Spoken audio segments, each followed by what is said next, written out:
a criação de um território para justamente abrigar ribeirinhos expulsos após a criação da barragem de Belo Monte. A Cristiane Prado tem informações, até porque houve uma audiência por participação dos senadores para discutir esse assunto, não é, Cristiane? Bom dia para você.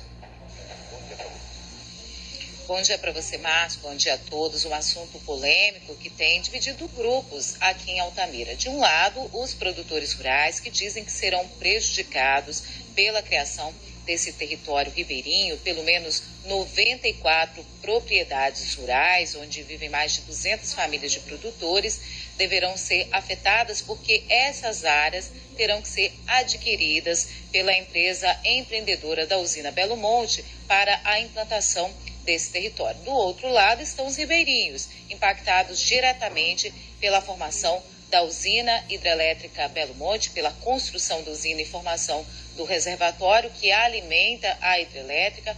Além disso, cerca de 250 famílias de ribeirinhos deverão ir para essa área que corresponde a 9.000 hectares. E os produtores pediram aos senadores que possam ser ouvidos com relação ao que pensam desse projeto e sugerem uma reformulação.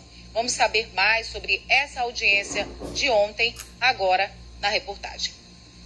A audiência pública aconteceu no Centro de Convenções e teve a participação dos senadores Zequinha Marinho e Damares Alves. Eles ouviram produtores rurais sobre a proposta de criação de um território ribeirinho para famílias atingidas pela construção da usina Belo Monte, como medida de compensação por impactos.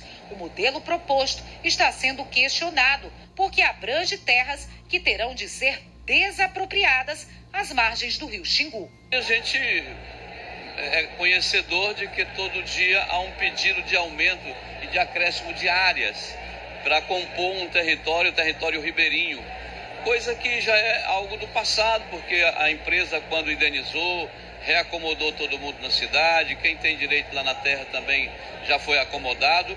A criação do território ribeirinho no Xingu é uma determinação do IBAMA, o órgão responsável pelo licenciamento ambiental da usina Belo Monte, para o reassentamento de famílias ribeirinhas impactadas diretamente pela formação do reservatório da hidrelétrica.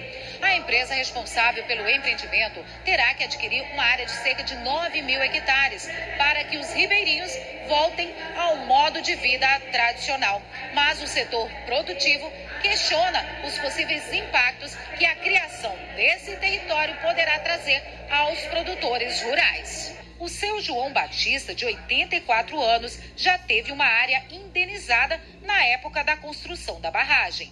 Ele descobriu que a terra que comprou fará parte do território ribeirinho e terá que deixar a propriedade. O investimento meu, meu filho, da vida de 84 anos e praticamente, como diz, é o que eu ia deixar para a família, né, para os meninos, né?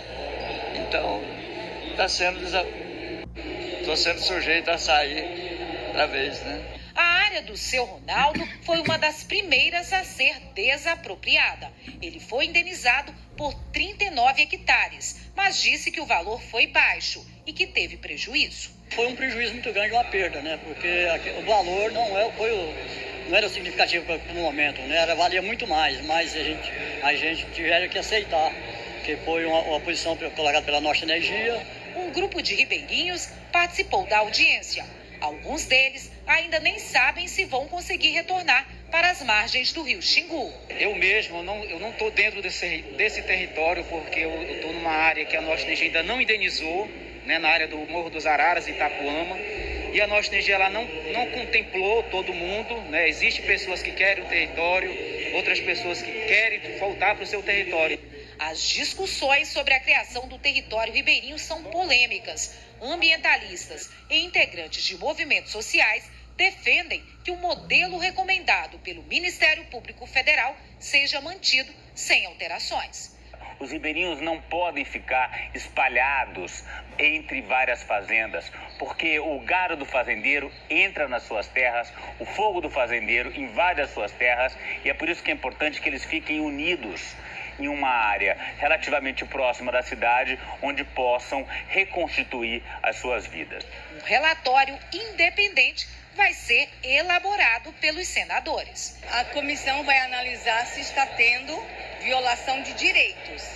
A gente não pode garantir direitos para um grupo violando direitos garantidos já de outro.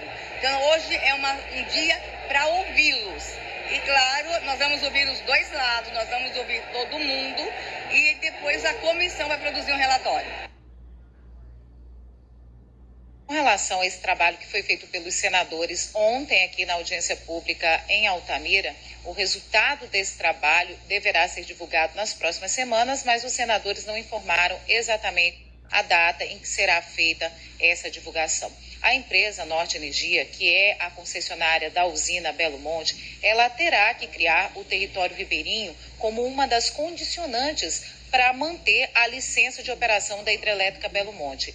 A empresa aguarda que a Agência Nacional de Energia Elétrica emita uma declaração de utilidade pública e, a partir dessa declaração, ela poderá desapropriar as terras dos produtores rurais que ficam nas proximidades do Rio Xingu. E essas terras deverão ser indenizadas. Ainda não se sabe exatamente quando isso vai acontecer. Nós fizemos contato com a Norte Energia, pedimos um posicionamento a respeito dessa polêmica que envolve tanto os produtores rurais quanto os ribeirinhos, mas não obtivemos nenhum retorno por parte da empresa. Volto com você, Márcio. Ok, Cristiane, muito obrigado pelas informações ao vivo.